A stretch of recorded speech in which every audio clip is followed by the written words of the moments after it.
మహిమ కలుగునుగాక. ఈ మొదటి దినాన్ని దేవుడిచ్చిన ఒక తలంపు మీ మధ్యలో నేను పంచుకోవాలని ఆశపడతా ఉన్నాను. నిజంగా అందరి బిడ్డలు కూడా చాలా సంతోషంగా దేవుని స్తుతించారు, ఆరాధించారు. నిజంగా దేవాది దేవునికి హృదయపూర్వక కృతజ్ఞతలు. ఎందుకంటే ఈ నెలలో ఫాస్టింగ్ ప్రేయర్స్ పెట్టడానికి కూడా అవకాశం లేని పరిస్థితులు ఉన్నప్పటికీ అవకాశం ఇచ్చి దేవుని సన్నిధిలో కూర్చోబెట్టినందుకు దేవాది దేవునికి వందనాలు. గడిచిన దినాల్లో మనము చూస్తూ వచ్చాము. నిర్గమాకాండం 33 అధ్యాయంలోంచి మోషే గారు చేసిన ప్రార్థనలు, 3 రకాల ప్రార్థనల గురించి మనం నేర్చుకున్నాం.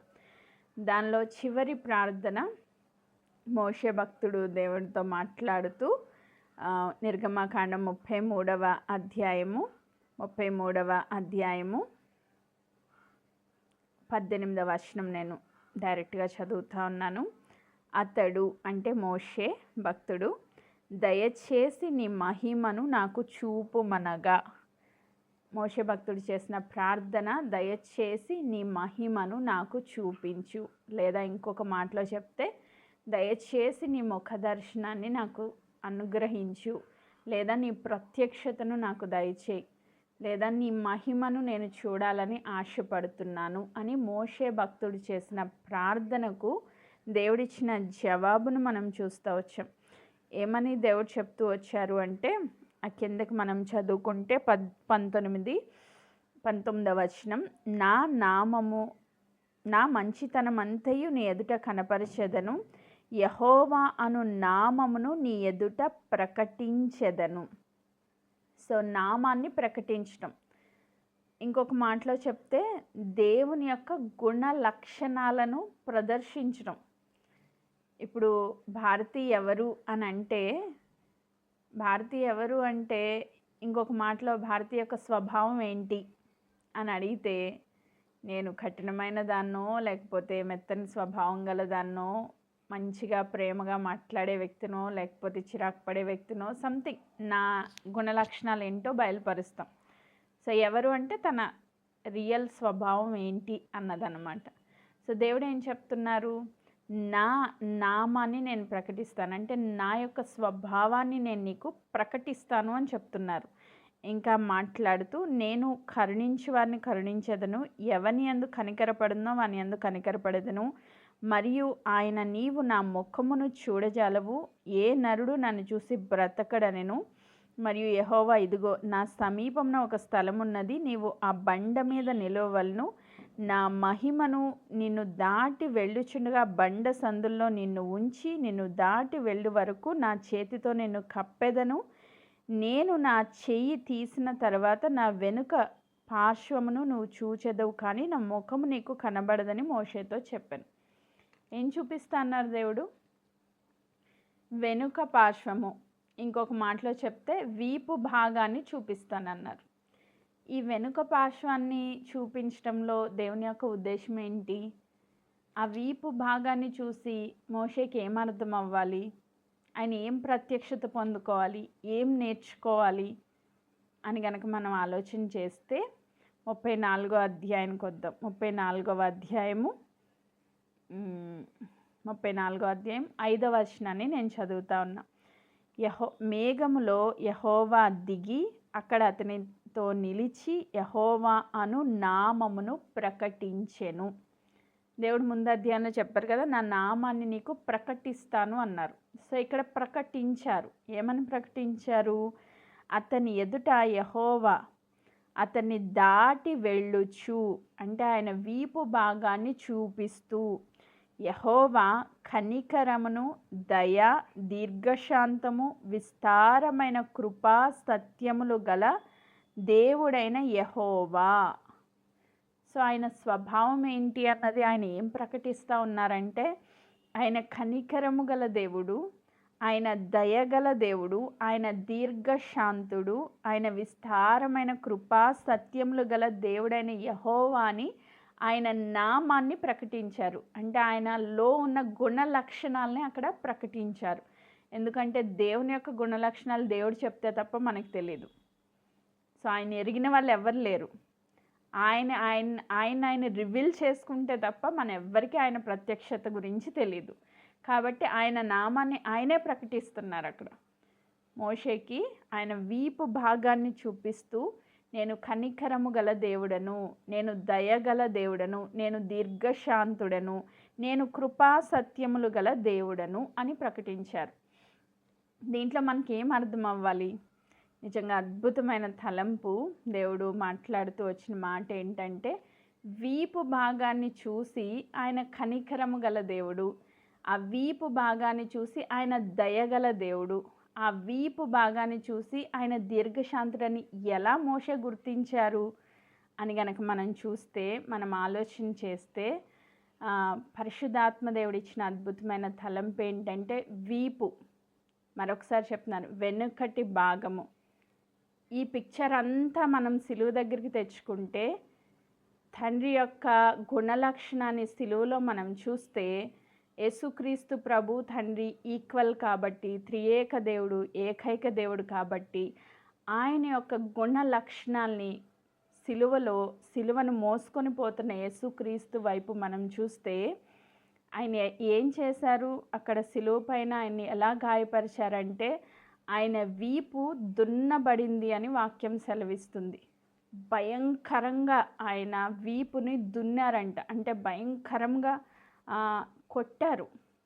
ఆ ఒకటి తక్కువ 40 దెబ్బలు భయంకరంగా కొట్టారు.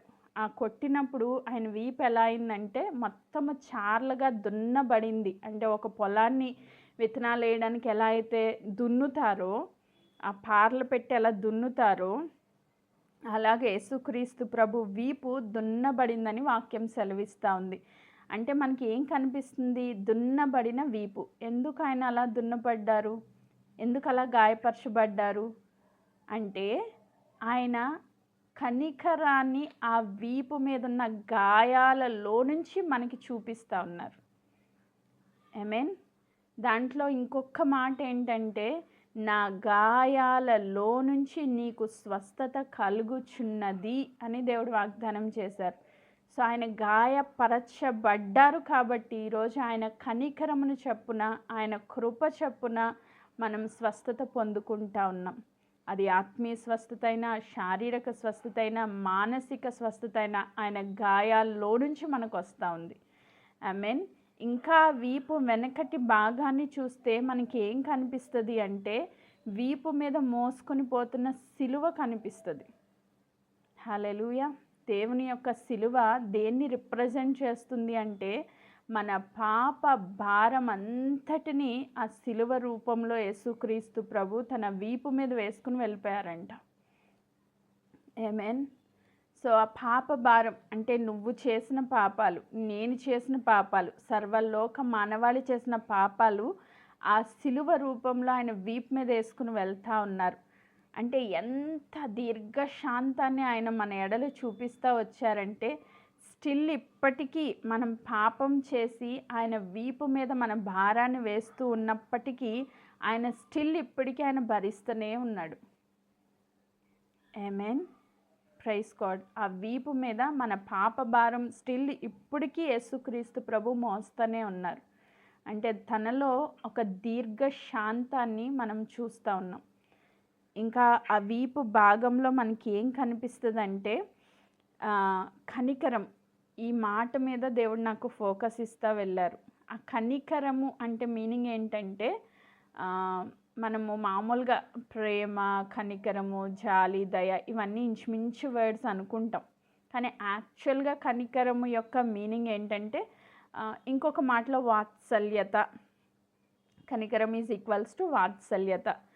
సో దాని మీనింగ్ ఏంటి అని నేను సెర్చ్ చేస్తూ చూసినప్పుడు, వాత్స అంటే మీనింగ్ ఏంటంటే ఆవు దూడ అని అంట. దూడ, చిన్న పిల్ల. ఆవులకి చిన్న చిన్న పెయ్యలు ఉంటాయి కదా, చిన్న దూడలు, అప్పుడే పుట్టిన పిల్లలు. సో వాత్స అంటే ఆవు దూడ అని అర్థం. వాత్సల్యత అంటే తల్లి ఆవు తన బిడ్డ మీద చూపించే ప్రేమ. అంటే ఆవు దూడ మీద ఆవు ఎంత ప్రేమ చూపిస్తారో, ఇంకొక విధంగా చెప్తే తల్లి తనకు పుట్టిన బిడ్డ మీద చూపించే ప్రేమ అన్నమాట. ఆ బిడ్డ ఎలాంటి బిడ్డ అయినా సరే తల్లి ఎలా ప్రేమిస్తుంది? నిస్వార్థంగా ప్రేమిస్తుంది.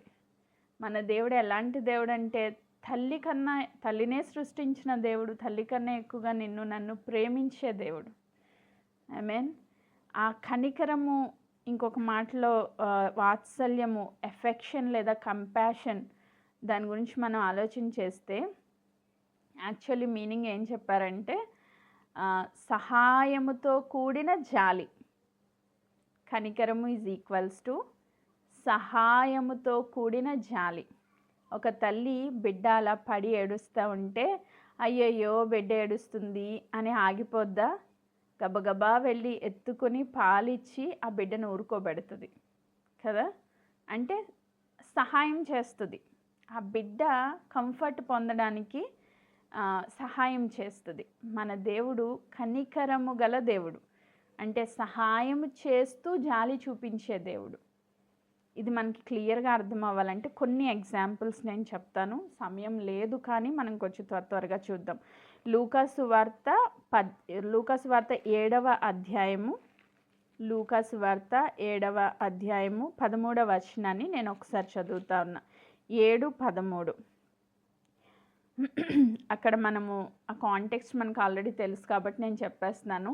నాయిను విధవరాలి ఊరికి యేసుక్రీస్తు ప్రభువారు ఆ ఊర్లోకి వెళ్తూ ఉంటుండగా ఒక నాయిను విధవరాలు, అంటే ఆల్రెడీ తన భర్త చనిపోయిన స్థితిలో ఏ విధమైన సహాయం లేని స్థితిలో, నిస్సహాయ స్థితిలో ఆమె ఉంది. తనకున్న ఏకైక కుమారుడు కూడా ఆల్రెడీ చనిపోయాడు.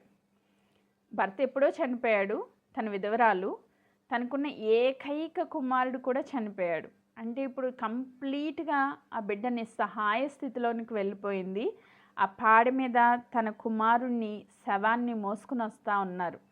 సో ఆ గవని బయటకు వస్తూ ఉన్నారు వాళ్ళు. యేసుక్రీస్తు ప్రభు ఆ ఊరిలోకి వెళ్తూ ఉన్నారు. అక్కడ ఆయన కలుసుకోవడం జరిగింది. ఆ ఊరు వాళ్ళందరూ కూడా ఆమెతో పాటు కలిసి ఏడుస్తున్నారంట. అంటే వాళ్ళు ఏం చూపిస్తున్నారు? ఆమె పట్ల జాలి చూపిస్తున్నారు. జాలి చూపిస్తున్నారు కానీ వాళ్ళ కనికరం చూపించలేదు. కనికరము వేరు, జాలి వేరు. చాలామంది మనుషులు మన మీద జాలి పడతారు మన పరిస్థితులను చూసి, కానీ కనికరం చూపించే అంత స్థితి ఎవరికి లేదు. ఆమేన్. సో యేసుక్రీస్తు ప్రభువారు కూడా ఆమెను చూసారంట. చూసి ఆయన చేసిన పని ఏంటంటే 13వ వచనాన్ని నేను చదువుతా ఉన్నా. ప్రభు ఆమెను చూసి ఆమె యందు కనికరపడి ఏడవ వద్దని ఆమెతో చెప్పి దగ్గరకు వచ్చి పాడెను ముట్టగా మోయుచున్నవారు నిలిచిరి. ఆమేన్, ప్రైజ్ గాడ్. మోస్తున్న వాళ్ళు నిలిచిపోయారంట. ఎందుకు నిలిచిపోయారు? సో దేవుని యొక్క స్పర్శ, దేవుని యొక్క కనికరము, దేవుని యొక్క దయ ఆ బిడ్డని తాకింది. ఆమేన్, ప్రైజ్ గాడ్. తాకగానే ఆ బిడ్డ ఏమైందంటే ఆ చనిపోయిన వాడు లేచాడంట. ఒక్కసారి 15వ వచనం చదివితే, ఆయన చిన్నవాడా లెమ్మని నీతో చెప్పుచున్నాననగా ఆ చనిపోయిన వాడు లేచి కూర్చుండి మాట్లాడసాగెను. హల్లెలూయా, ప్రైజ్ గాడ్. లేచి కూర్చుండి మాట్లాడసాగెను. సో యేసుక్రీస్తు ప్రభువారు కనికర పూర్ణుడు. అంటే మీనింగ్ ఏంటంటే ఆయన ముట్టడమే ఆయన వచ్చి ఏడవద్దని చెప్పడమే కాదు, అంటే జాలి చూపించడమే కాదు, కానీ జాలితో పాటు సహాయాన్ని కూడా చేశారు. ఎలాంటి సహాయం చేశారు? ఇంకా ఆమె ఎప్పుడు ఏడ్చే పరిస్థితి రాలేదన్నమాట. సో ఆ కుమారుని తీసుకుని హ్యాపీగా నవ్వుకుంటూ వెళ్ళిపోయిందండి ఊర్లోకి, సంతోషంగా గంతులేసుకుంటూ వెళ్ళిపోయింది. సో హోప్లెస్ సిచ్యువేషన్లో ఉన్న వాళ్ళకి దేవుడు చూపించే కనికరం ఎలా ఉంటుందంటే నిరంతరము ఆయన్ని స్తుతించే స్థితిలోనికి దేవుడు మార్చేస్తారు. హల్లెలూయా, ప్రైజ్ గాడ్. ఆయన కనికర పూర్ణుడు, అంటే జాలి చూపిస్తూ సహాయం చేసే దేవుడు అని మనకి ఈ మాట ద్వారా అర్థమవుతుంది. సో ఇక్కడ మనం అర్థం చేసుకోవాల్సింది ఏంటి? ఆ బిడ్డ పొందుకున్న మరణాన్ని శిలువలో యేసుక్రీస్తు ప్రభువారు పొందుకుని ఆ మరణాన్ని జీవంగా మార్చేశారు. అది ఆయన చూపించిన కనికరం. ఇప్పుడు ఆయన వీపు భాగాన్ని చూడగానే మనకేం గుర్తు రావాలి? ఆయన మరణము ఈ బిడ్డలోనికి జీవాన్ని తీసుకొచ్చింది. సో ఆయన కనికర పూర్ణుడు. ఆమేన్, ప్రైజ్ గాడ్. ఇంకొక మాట నేను జ్ఞాపకం చేస్తాను. మత్తయి సువార్త 14వ అధ్యాయము, మత్తయి సువార్త 14వ అధ్యాయం 14వ వచనాన్ని నేను చదువుతా ఉన్నా. ఆయన వచ్చి ఆ గొప్ప సమూహమును చూచి వారి మీద కనికరపడి వారిలో రోగులైన వారిని స్వస్థపరచెను. ఇక్కడ చాలామంది అనారోగ్యంతో వచ్చారంట. చాలామంది అనారోగ్యంతో రోగులుగా ఉన్నవారు వచ్చి యేసుక్రీస్తు ప్రభు దగ్గరికి వచ్చినప్పుడు వాళ్ళందరినీ చూసినప్పుడు ప్రభుకి ఏం కలిగిందంటే వారిపైన కనికరము కలిగింది. ఈ మాట చాలా చోట్ల చూస్తాం మనం, కానీ కొన్ని ఎగ్జాంపుల్స్ మాత్రమే నేను తీసుకున్నా. ఎందుకు అంటే యేసుక్రీస్తు ప్రభు కనికరపడితే మరణం జీవంగా మారిపోయింది. యేసుక్రీస్తు ప్రభు కనికరపడితే అనారోగ్యం నుంచి గొప్ప విడుదల కలిగింది. ఇప్పుడు ఇందాక మనం చెప్పుకున్న రీతిగా ఆయన వీపు మీద ఏమున్నాయి? గాయాలు. ఆ గాయాల్లో నుంచి ఏమొస్తుంది అంటే గొప్ప స్వస్థత వస్తూ ఉంది. ఆయన కనికరపడి అక్కడికి వచ్చిన ఏ ఒక్కరిని విడిచిపెట్టలేదంట, అందరికీ స్వస్థత ఇచ్చేశారంట. నేను ప్రార్థన చేసినప్పుడు ఇదే అనిపిస్తుంది నాకు, ప్రభు ఏ ఒక్కరిని మీరు విడిచిపెట్టద్దు, అందరికీ స్వస్థత ఇచ్చేయండి. నేను అనుకుంటా 10 సార్లు నేను ప్రేయర్ చేయలేను ప్రభు, నాకు అంత ఓపిక లేదు. ఒక్కసారి ప్రార్థన చేయగానే మీరు ఎలా అయితే మీ దగ్గరికి ఒక్కసారి వచ్చి ఫుల్ హీలింగ్ పొందుకుని అలా వెళ్ళిపోయారో అలా వెళ్ళిపోవాలంతే. ఇక 10 సార్లు ఒకటే అంశం పెట్టి పెట్టి పెట్టి నా వల్ల కాదు నాయన, మీ కనికరం వాళ్ళు పొందుకుని వెళ్ళిపోవాలి. సో అలా ఇచ్చారు ఆ రోజు దేవుడు. సో నిజంగా వాళ్ళు విశ్వాసంతో వచ్చారు కాబట్టి ఒక్కసారికే దేవుడు కనికరాన్ని పొందుకుని వెళ్ళిపోయారు. ఆమేన్, ప్రైజ్ గాడ్. ఇప్పుడు మనకేమర్థమవుతుంది? ఆయన గాయాల్లో నుంచి సంపూర్ణ స్వస్థత బిడ్డలందరూ పొందుకున్నారు. ఆయన వీపుని చూసినప్పుడు మనకి స్వస్థత వస్తుంది. ఆయన వీపుని చూసినప్పుడు మనకి మరణంలో నుంచి జీవం వస్తూ ఉంది. ఆమేన్. ఇంకొక మాట చూద్దాం. మత్తయి సువార్త 18వ అధ్యాయము 26వ వచనాన్ని నేను చదువుతున్నా. 26. కాబట్టి ఆ దాసుడు అతని ఎదుట సాగిలపడి మ్రొక్కి, నా ఎడల ఓర్చుకొనుము, నీకు అంతయు చెల్లించదనని చెప్పగా ఆ దాసుని యజమానుడు కనికరపడి వానిని విడిచిపెట్టి వాని అప్పును క్షమించెను. సో ఇక్కడ యజమానుడు దాసుని మీద కనికరపడి ఏం చేశారంట? కనికరపడి అప్పంతా కొట్టివేశాడంట. ఆమేన్. మన మీద యేసుక్రీస్తు ప్రభు కనికరపడి మన పాప భార వెల అంతా కొట్టివేశారు. ఆమేన్. ఆయన వీపు భాగాన్ని సిలువ కనబడుతుంది. ఆ సిలువ దేనికి గుర్తంటే మన పాప భారం అంతా యేసుక్రీస్తు ప్రభు మోసుకొని పోయి దాన్ని కొట్టేసి దాన్ని జీరో చేసేసారనమాట. ఇప్పుడు మనమేం రుణస్థులము కాదు, మనమేం పాపులము కాదు. పాపానికి మనకి ఇంకే పొత్తు లేదంతే. ఆమేన్. వీళ్ళు పరిశుద్ధులు అని ఒక ముద్ర వేసేసారు దేవుడు. సో ఆయన వీపు భాగాన్ని చూస్తే ఇప్పుడు మనకి ఏం అర్థం అవ్వాలంటే నా పాప భారం కొట్టివేయబడిందని అర్థం అవ్వాలి. ఆమేన్. ఆ దాసుడు అసలు ఏమి చెల్లించడానికి ఆయన దగ్గర ఏమీ లేదంట. ఈరోజు మన పాపాలను కడుక్కోవడానికి మన దగ్గర ఏమీ లేదు, మనం నిస్సహాయులం. సో మన పాప భారాన్ని తొలగించుకోవడానికి మనం ఏ ప్రయత్నం చేసినా అది పోదు. మన జన్మ కర్మ పాపాలు అలా ఉండాల్సిందే. అలాంటి పాప భారాన్ని యేసుక్రీస్తు ప్రభు వీపు మీద వేసుకొని కొట్టివేశారు. సో ఆయన వీపుని చూసినప్పుడు మనకి ఏమర్థమవుతుందంటే మన పాప రుణము కొట్టివేయబడింది, తీర్చబడింది, అప్పు కొట్టివేయబడింది, మనం ఇంకా రుణస్థులము కాదు అని మనం గుర్తు చేసుకోవాలి. ఇది ఆయన కనికరం వల్ల మనం పొందుకున్నాం. ఆమేన్, ప్రైజ్ గాడ్. ఇంకొక మాట నేను చదువుతున్నాను. లూకాసు వార్త 15వ అధ్యాయము 20వ వచనాన్ని నేను చదువుతా ఉన్నా.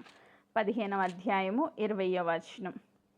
వాడింకా దూరముగా ఉన్నప్పుడు తండ్రి వానిని చూసి కనికరపడి పరిగెత్తుకొని వాని మెడ మీద పడి ముద్దు పెట్టుకొనెను. తప్పిపోయిన చిన్న కుమారుడు తండ్రి. ఈ కాంటెక్స్ట్లో తండ్రి ఏం చేస్తున్నారంటే ఆడింకా దూరంగా ఉన్నప్పుడే పరిగెత్తుకుని వచ్చి వాని మీద కనికరపడి వాని మెడ మీద పడి ముద్దు పెట్టుకున్నారంట. ఇక్కడ తప్పిపోయిన కుమారుడు, పాపంలో మునిగిపోయిన కుమారుడు, తండ్రికి దూరం అయిపోయిన కుమారుడు. సో ఆ కుమారుడి మీద తండ్రి ఏం చేశారు? కనికరపడ్డారు. ఈరోజు మరలా ఒకసారి ప్రభు మన కోసం సిలువ వేయబడ్డారని, ఒకసారి మన పాప భారానంతటిని ఆయన భరించి కొట్టివేశారని తెలిసినప్పటికీ మరలా మనం తప్పిపోతూ ఉంటాం. ఏదో ఒక పరిస్థితిలో మళ్ళీ తప్పిపోతూ ఉంటాం, తండ్రికి దూరం అయిపోతూ ఉంటాం, తండ్రిని బాధ పెడతా ఉంటాం. సో తండ్రి ఎప్పుడు మన కోసం ఎదురు చూస్తూనే ఉంటారంట. ఆయన ఎప్పుడు కళ్ళు కాయలు కాసేలా కూర్చుని ఉంటారు, ఎప్పుడు నా బిడ్డ నా దగ్గరికి వస్తుందా అని. ఇంకా దూరంగా ఉన్నప్పుడే వాడు భయపడతా వస్తున్నాడు, అమ్మో నా తండ్రి నన్ను యాక్సెప్ట్ చేస్తారో లేదో అని. మన పరలోకపు తండ్రి ఎంత ప్రేమ గల తండ్రి, ఎంత కనికరము గల తండ్రి అంటే వాడి మీద జాలి పడ్డాడు. వాడు నిస్సహాయ స్థితిలో ఉన్నాడని గుర్తించి వెంటనే వానికి ప్రశస్త వస్త్రాలు వేసి, రింగు పెట్టి, చెప్పులు తొడిగించి, ఒక గొప్ప విందు చేసి ఆ బిడ్డను బట్టి తండ్రి ఎంతో సంతోషించారంట. సో కనికరము గల తండ్రి, తప్పిపోయిన వారి ఎడల కనికరము చూపించే తండ్రి. ఆమేన్, ప్రైజ్ గాడ్. పేతురు భక్తుడు కూడా తప్పిపోయాడు, బొంకేశాడు, నాకు తెలీదు అని 3 సార్లు బొంకేశాడు. అయినా కూడా ఆయన మళ్ళా పశ్చాత్తాపడి కన్నీరు కార్చినప్పుడు పడిపోయిన పేతురుని నిలవబెట్టి సంఘాన్ని కట్టాడు ఆయన. ఆమేన్, ప్రైజ్ గాడ్. నువ్వు ఎన్నిసార్లు పడిపోయినా నీ ద్వారా దేవుడు అద్భుతమైన పరిచర్య చేయించగలరు. ఆయన అంత కనికర పూర్ణుడు. ఆమేన్, ప్రైజ్ గాడ్. ఇంకా లాస్ట్ అండ్ ఫైనల్గా ఇంకొక మాట నేను గుర్తు చేసి ముగిస్తాను. మత్తయి సువార్త 5వ అధ్యాయము ధన్యతల గురించి ప్రభు మాట్లాడుతూ మత్తయి సువార్త 5వ అధ్యాయం 7వ వచనాన్ని నేను చదువుతున్నా. కనికరము గలవారు ధన్యులు, వారు కనికరమును పొందుదురు. ఆమేన్. సో ఇదే మాట కంటిన్యూషను. యాకోబు రాసిన పత్రిక ఈ మాట కూడా చదువుకుందాం. యాకోబు పత్రిక 2వ అధ్యాయము 13వ వచనాన్ని నేను చదువుతున్నా. యాకోబు పత్రిక 2:13. కనికరము చూపని వాడు కనికరము లేని తీర్పు పొందును, కనికరము తీర్పును మించి అతిశయపడును. సో ఇక్కడ ఏం చెప్తున్నారు? 5:7లో మత్తయి సువార్తలో కనికరము గలవారు ధన్యులు, కనికరం పొందుదురు. ఇక్కడ యాకోబు పత్రిక 2వ అధ్యాయం 13వ వచనంలో ఏం చెప్తున్నారంటే కనికరము చూపని వాడు కనికరం లేని తీర్పు పొందును అంటున్నారు. సో ఇది మనకి ఒక ఆజ్ఞ లేదా వార్నింగ్ అనుకుందాం. సో నువ్వు ఒకవేళ కనికరము గల వ్యక్తి అంటే ఇంతవరకు దేవుడు మరణాన్ని జీవముగా మార్చి, మన అనారోగ్యాలకి స్వస్థత ఇచ్చి, తప్పిపోయిన పరిస్థితిలో మనల్ని కాపాడి, మన పరిస్థితులన్నింటినీ చక్కదిద్దిన తర్వాత మనం ఎలా ఉండాలని దేవుడు చెప్తున్నారంటే నువ్వు కనికరము కలిగి ఉండాలి. అంటే దేవుడు ఎలాంటి కనికరాన్ని మన ఎడల చూపించారో అలాంటి కనికరాన్ని మనం ఇతరులకు చూపించాలి. ఒకవేళ నువ్వు కనికరం చూపించకపోతే నీకు తీర్పు వస్తుంది అని చెప్తున్నారు. మనం చూసాం యజమానుడు దాసుడు స్టోరీలో, వాడు చాలా కనికరాన్ని పొందుకున్నాడు. కానీ వెళ్ళి ఇంకొక వ్యక్తి తనకు అప్పు ఉన్నాడని చెప్పి తీసుకెళ్ళి జైల్లో వేయించి కొట్టించాడంట. తర్వాత యజమానికి ఆ విషయం తెలిసినప్పుడు ఏం చేశారు? తీసుకెళ్ళి చీకటి కొట్టులో వేసి వాడు అప్పు తీర్చే వరకు కొట్టండి అని చెప్పి వాళ్ళకి అప్పగించేశారంట. అంటే శిక్ష వచ్చేసింది ఆయనకి. ఈయన కనికరం పొందుకున్నాడు, అదే కనికరాన్ని వేరే వాళ్ళకి చూపించలేకపోయాడు కాబట్టి అక్కడ శిక్ష వచ్చింది. ఈరోజు ప్రభు మనతో చెప్తున్న మాట, ఆయన కనికరము గల దేవుడు.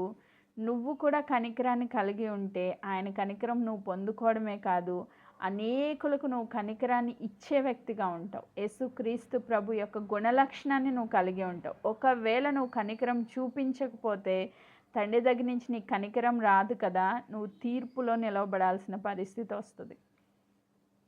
ఆమేన్. ఈరోజు కనికరము గల దేవుడు ఆయన వెనుకటి పార్శ్వం అంటే ఆయన వీపు భాగంలో నుంచి, ఆ గాయాలలో నుంచి మనకి గొప్ప కనికరాన్ని, ఆ సిలువ మోసుకొని పోతూ మన ఎడల గొప్ప కనికరాన్ని చూపించిన తండ్రిగా ఈరోజు మనకి ఆయన పరిచయం అవుతూ ఉన్నారు. ఆమేన్, ప్రైజ్ గాడ్. సో ఇంతవరకు మోషే వెనకటి భాగాన్ని చూడు అని చెప్పినప్పుడు ఒకవేళ మనకు అది అర్థం కాకపోవచ్చు. ఆ వెనకటి భాగంలో ఏముంది, ఆ వీపు భాగాన్ని చూపించి దేవుడు మనకి ఏం చెప్తున్నారు అర్థం కాకపోవచ్చు. కానీ ఈరోజు మనకి దేవుడు బయలుపరుస్తున్న మాట, ఆ వెనుకటి వీపు భాగంలో ఆయన కనికరాన్ని మన ఎడల చూపించడానికి ఆయన ఇష్టపడే దేవుడు అని మరొక్కసారి మనం జ్ఞాపకం చేసుకుందాం. ఆయన వీపు భాగంలో మనకి జీవం ఉంది. ఆయన వీపు భాగంలో మనకి స్వస్థత ఉన్నది. ఆయన వీపు భాగంలో మన పాప భారం కొట్టివేయబడింది. ఆయన వీపు భాగం వైపు చూస్తే మనం కనికరాన్ని పొందుకుంటాం. ఆమేన్. ఇంకా ఆయన దయగల దేవుడు, ఇంకా ఆయన దీర్ఘశాంతుడు, ఇంకా ఆయన కృపా సత్యములు గల దేవుడు. ఇవన్నీ మనం తర్వాత ప్రభు చిత్తమైతే రేపటి దినాన్ని ధ్యానం చేద్దాం. సో ఈరోజు ఒకే ఒక మాట, ఆయన కనికరము గల దేవుడు.